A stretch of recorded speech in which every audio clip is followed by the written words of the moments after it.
Welcome to Smart Chemistry YouTube channel. Subscribe now. Welcome on smart chemistry YouTube channel. तो चलिए आज के इस वीडियो में पढ़ने वाले हैं फ्राइज रीअरेंजमेंट के बारे में और फोटो फ्राइज रीअरेंजमेंट के बारे में। तो सबसे पहले जानते हैं फ्राइज रीअरेंजमेंट होता क्या है और इसकी mechanism. Rearrangement of phenolic ester into orthohydroxyketone और parahydroxyketone on heating with aluminium trichloride. This rearrangement called Fries rearrangement. जो फ्राइज रीअरेंजमेंट है वो फिनोलिक एस्टर के अंदर होगा। जैसे मेरे पास ये एक फिनोलिक एस्टर है,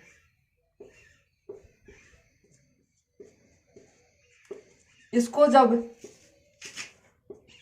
एल्यूमिनियम ट्राइक्लोराइड, इसको लुईस एसिड कहते हैं, जो कि इलेक्ट्रोफाइल की तरफ बिहेव करेगा, इसको जब हीट करेंगे तो ये किस में चेंज हो जाएगा,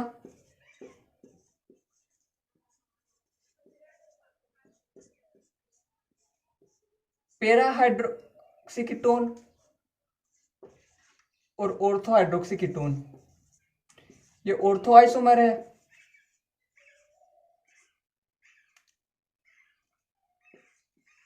और ये पैरा आइसोमर है।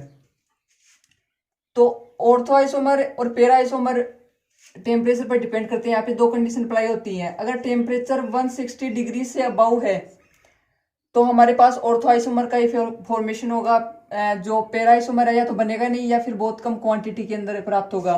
और अगर टेम्परेचर 60 डिग्री से बिलो है या 60 डिग्री है तो जो पैरा आइसोमर है, पैरा हाइड्रोक्सी कीटोन है, उसका फॉर्मेशन होगा।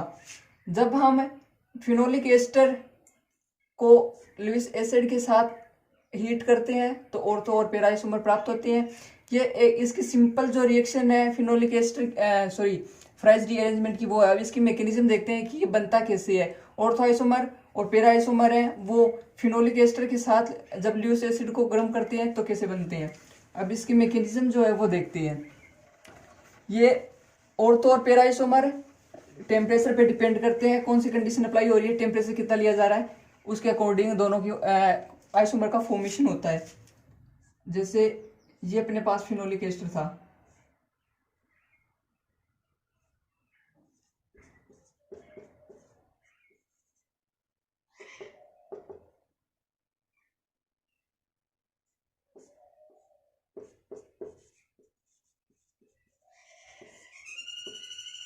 हीट कर रहे हैं इसको।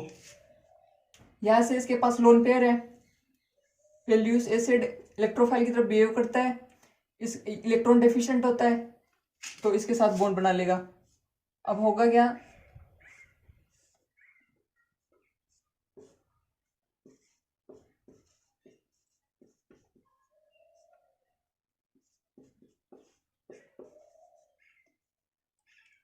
और इसके पास पॉजिटिव चार्ज।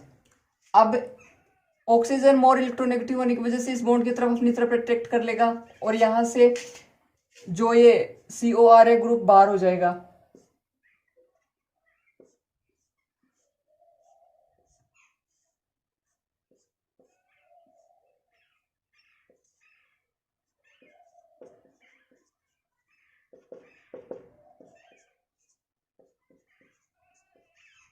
इस पे पॉजिटिव चार्ज। अब ये इलेक्ट्रोफाइल की तरह बिहेव करेगा और रिएक्शन के अंदर रिएक्शन को कंप्लीट करने में इसकी हेल्प करेगा। यहाँ पे अपने पास ये इलेक्ट्रोफाइल है, ये जैसे ही इस कार्बन पे अटैक करेगा और यहाँ पे ऐड हो जाएगा। अब अपने पास जो स्पीसीज बनती है वो वाली ये बनती है, यहाँ पे डबल बॉन्ड और AlCl3, यहाँ पे पॉजिटिव चार्ज आ जाएगा और ये अपने पास ये ग्रुप और यहाँ पे जो हाइड्रोजन था वो ऐसा का ऐसा। अब यहाँ पे इसको तीनों को अलग लिख देता हूँ। यहाँ से ये जो है हाइड्रोजन एसिडिक होने की वजह से बाहर प्रोटॉन के रूप में बाहर निकल जाएगा और बॉन्ड के इलेक्ट्रॉन यहाँ पे कार्बन की वैलेंसी ज्यादा हो गई, इस बॉन्ड के इलेक्ट्रॉन ऑक्सीजन वापस अट्रैक्ट कर लेगा और ये क्लोरीन जो है मोर इलेक्ट्रोनेगेटिव होने की वजह से बाहर निकल जाएगा, यहाँ से क्लोराइड आयन के रूप में निकलेगा। तो यहाँ पे जो क्लोराइड आयन और प्रोटॉन है रिएक्ट करके HCl बाहर निकल जाएगा। और अपने पास इस पे पॉजिटिव चार्ज। अब अपने पास स्पीसीज क्या बन जाएगी,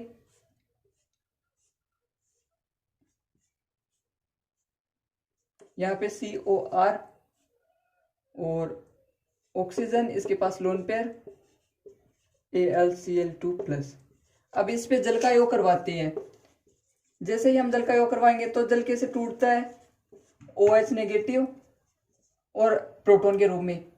ये इस बॉन्ड को ब्रेक करेंगे तो ऑक्सीजन इस साइड में ऐड हो जाएगा और जो प्रोटॉन है वो इस साइड में। अब प्लस और माइनस रिएक्ट कर लेंगे और अपने पास इस स्पीसीज का फॉर्मेशन हो जाता है।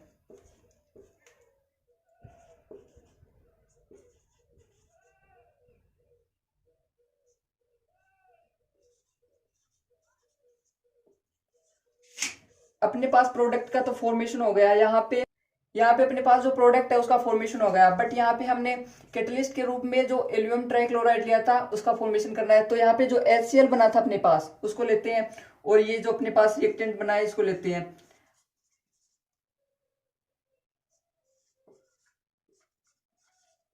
इस पे नेगेटिव चार्ज, इस पे पॉजिटिव चार्ज, यहाँ पे इस पे नेगेटिव, इस पे पॉजिटिव।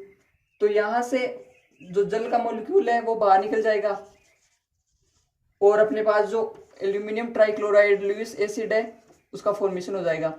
इस प्रकार जो ऑर्थो आइसोमर का फॉर्मेशन होता है जब हम 160 डिग्री टेम्परेचर लेते हैं। अगर 60 डिग्री से इससे भी आप बिलो लेते हैं तो पैरा आइसोमर का फॉर्मेशन होगा। उसमें कुछ नहीं होगा, सिर्फ यहाँ पे सेम स्टेप होगी। यहाँ पे इस बॉन्ड के इलेक्ट्रॉन यहाँ आने के बजाय यहाँ और इसके इलेक्ट्रॉन यहाँ, तो इस कार्बन पे नेगेटिव चार्ज। तो अब इलेक्ट्रोफाइल है जो पैरा पोजीशन पे अटैक करेगा और बाकी सेम की सेम प्रोसेस होगी। इस प्रकार ऑर्थो और पैरा आइसोमर कंडीशन पे डिपेंड करके हम मैकेनिज्म के थ्रू इसका फॉर्मेशन कर सकते हैं। और अब देखते हैं जो अपना फोटो फ्राइज रीअरेंजमेंट है वो।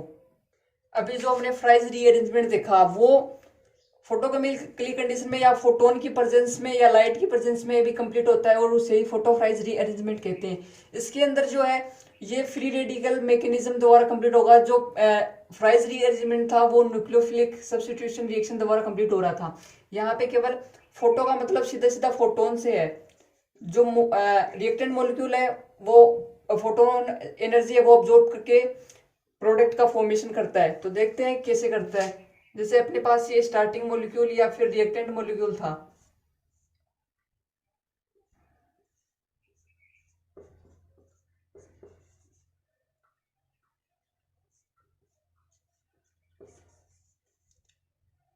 अब ये सनलाइट में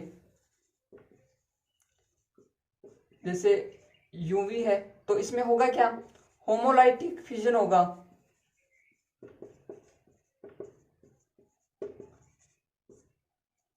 इस बॉन्ड में होगा तो रेडिकल का फॉर्मेशन हो जाएगा। एक इलेक्ट्रॉन ऑक्सीजन के पास, एक इलेक्ट्रॉन कार्बन के पास। अब नेक्स्ट प्रोसेस में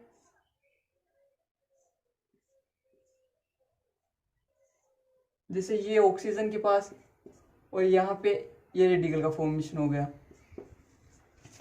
अब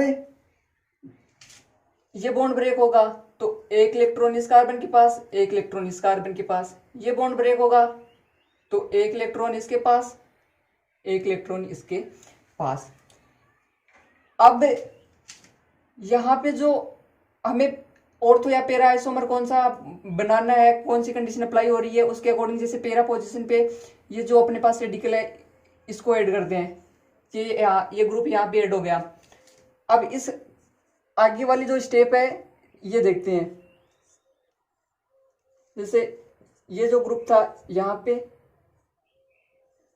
ऑक्सीजन पे ये, अब यहाँ पे कोई बॉन्ड नहीं था, एक इलेक्ट्रॉन इस कार्बन के पास, एक इलेक्ट्रॉन इस कार्बन के साथ, ये वाला बॉन्ड बन जाता है। और ये वाला बॉन्ड था ही और ये एक इलेक्ट्रॉन इसके पास था, एक इलेक्ट्रॉन इसके पास था, इसलिए यहाँ पे डबल बॉन्ड का फॉर्मेशन हो जाता है। इस वाले स्पीसीज का फॉर्मेशन हो जाता है। अब यहाँ पे हाइड्रोजन था, ये वाला बॉन्ड जो ब्रेक होगा तो एक इलेक्ट्रॉन इसके पास, एक इलेक्ट्रॉन इस कार्बन के पास होगा।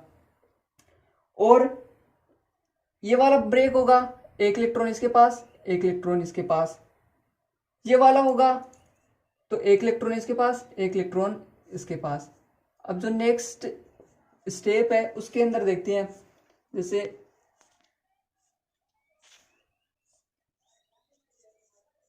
ये अपना ग्रुप, यहाँ पे हाइड्रोजन रेडिकल है वो ऑक्सीजन के साथ अटैच हो जाएगा, तो यहाँ पे हाइड्रोक्सी ग्रुप का फॉर्मेशन हो गया। ये वाला बॉन्ड यू का यू, इस कार्बन के पास एक इलेक्ट्रॉन है, इसके पास एक इलेक्ट्रॉन है, तो इस वाले बॉन्ड का फॉर्मेशन। ये बॉन्ड ब्रेक हो गया था, इसके पास एक इलेक्ट्रॉन, इसके पास एक इलेक्ट्रॉन, तो इस वाले बॉन्ड का फॉर्मेशन हो गया। इस प्रकार हमारे पास पेरा हाइड्रोक्सी एसीटोन या फिर इसको कीटोन कह सकते हैं का फॉर्मेशन हो गया। अब ये तो हमने जो पेरा आइसोमर है उसका फॉर्मेशन कर लिया।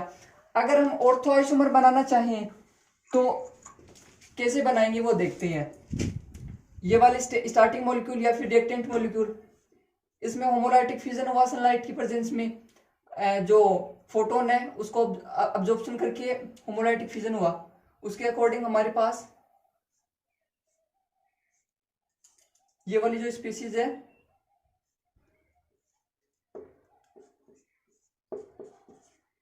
वो बन जाती है। अब इस वाले बॉन्ड का फॉर्मेशन जो ब्रेक करवाते हैं, तो एक इलेक्ट्रॉन इसके पास, एक इलेक्ट्रॉन इसके पास। अब यहाँ पे हमें ऑर्थो आइसोमर बनाना है, तो ये वाला जो है इसके रिस्पेक्ट में ऑर्थो होगा, यहाँ पे अटैच हो जाएगा ये। अब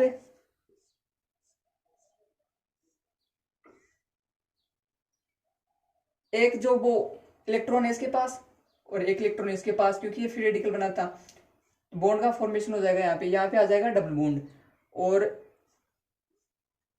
ये हाइड्रोजन और ये ग्रुप बना अटैच हो गया। इस बॉन्ड को ब्रेक करवाएंगे तो एक इलेक्ट्रॉन है हाइड्रोजन के पास, एक इस वाले कार्बन के पास। इसको ब्रेक करवाएंगे तो एक इलेक्ट्रॉन ऑक्सीजन के पास, एक इलेक्ट्रॉन कार्बन के पास। अब होगा क्या, जो हाइड्रोजन रेडिकल है वो ऑक्सीजन के साथ अटैच हो जाएगा, और जैसे ये हमारे पास हाइड्रोक्सो ग्रुप का फॉर्मेशन, ये अपना ग्रुप था ऐसा का ऐसा, ये बॉन्ड ऐसा का ऐसा, ये बॉन्ड ऐसे का ऐसा। जैसे इस बॉन्ड को ब्रेक किया आपने, एक हाइड्रोजन, एक इलेक्ट्रॉन हाइड्रोजन के पास, एक इलेक्ट्रॉन कार्बन के पास। इस बॉन्ड का ब्रेक किया तो एक इलेक्ट्रॉन ऑक्सीजन के पास, एक इलेक्ट्रॉन के कार्बन के पास, तो इन दोनों कार्बन के पास एक एक इलेक्ट्रॉन है, तो यहाँ पे बॉन्ड का फॉर्मेशन हो जाएगा। हमारे पास ऑर्थो आइसोमर का फॉर्मेशन हो जाता है। तो सनलाइट की प्रेजेंस में हमने देखा कि ये फ्री रेडिकल मैकेनिज्म द्वारा फोटोफ्राइज रीअरेंजमेंट होता है, और पेरा आइसोमर और ऑर्थो आइसोमर का फॉर्मेशन। और अगर फ्राइज रीअरेंजमेंट है तो इसके अंदर हमने कंडीशन अप्लाई करके ऑर्थो आइसोमर और पेरा आइसोमर का फॉर्मेशन देख लिया। ओवरऑल इसके अंदर होता क्या है, जो फिनोलिक एस्टर या फेनिल एस्टर है उसका चेंजमेंट ऑर्थो हाइड्रोक्सिक कीटोन और पेरा हाइड्रोक्सिक कीटोन के अंदर हो जाता है on heating with aluminium trichloride, जो कि इलेक्ट्रोफाइल की तरह बिहेव करता है, इलेक्ट्रॉन डेफिशिएंट स्पीसीज है, इसे लुईस एसिड भी कहते हैं। तो वीडियो कैसा लगा कमेंट बॉक्स में जाके जरूर बताएं, और अगर आप हमारे यूट्यूब चैनल पे नहीं है तो प्लीज सब्सक्राइब कर लें और बेल आइकन को दबाना न भूलें, जिससे आपको हमारे वीडियोस के नोटिफिकेशन सबसे पहले मिल सके।